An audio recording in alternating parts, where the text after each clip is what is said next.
Kozhikode baby memorial ഹോസ്പിറ്റലിൽ നഴ്സിനെ പിരിച്ചുവിട്ട നടപടി മരവിപ്പിച്ചെന്ന വാർത്ത വ്യാജമെന്ന് hospital MD doctor KG Alexander.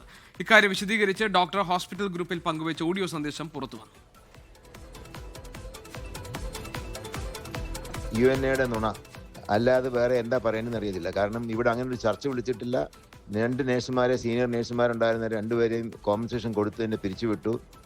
ഒരാൾക്ക് 1,10,000 രൂപയും 1,00,000 അടുത്ത് മറ്റേ ആളിനും കൊടുത്തു. 2 പേരും സൂപ്പറാനുവേഷൻ കഴിഞ്ഞിട്ടുള്ള സീനിയർ നേഴ്സസ് ആയിരുന്നു. ഇവിടെ തന്നെ നിന്ന് റിട്ടയർമെൻറ്റും കഴിഞ്ഞതിന് ശേഷം നമ്മളെടുത്ത കോൺട്രാക്റ്റിലുള്ള സ്റ്റാഫായിരുന്നു. അവരെ പിരിച്ചുവിടുന്നതിന് യാതൊരു പ്രശ്നവും ഉണ്ടായിട്ടില്ല. അവരിവിടെ നിന്ന് സ്പൈ വർക്ക് ചെയ്യുകയും മാനേജ്മെൻറ്റിനെതിരായിട്ട് വർക്ക് ചെയ്യുകയും ചെയ്തു. ഇവരുടെ കൂടെ നിന്നു. ഇതാണ് കാരണം. BJPയുടെ ചില വിങ് വന്നിട്ട് അവരെ തിരിച്ചെടുക്കണമെന്നൊക്കെ പറഞ്ഞു. സാധ്യമല്ല എന്ന് പറഞ്ഞ് അവരെ വിടുകയും ചെയ്തു. ഇതാണ് സംഭവിച്ചിട്ടുള്ളത്. അതുകൊണ്ട് നഴ്സിംഗ് സമരം വിജയിച്ചു, ഇവരെ തിരിച്ചെടുത്തു എന്ന് പറയുന്നതെല്ലാം ശുദ്ധ നുണയാണ്. അങ്ങനത്തെ യാതൊരു സംഭവം ഇവിടെ ഉണ്ടായിട്ടില്ല.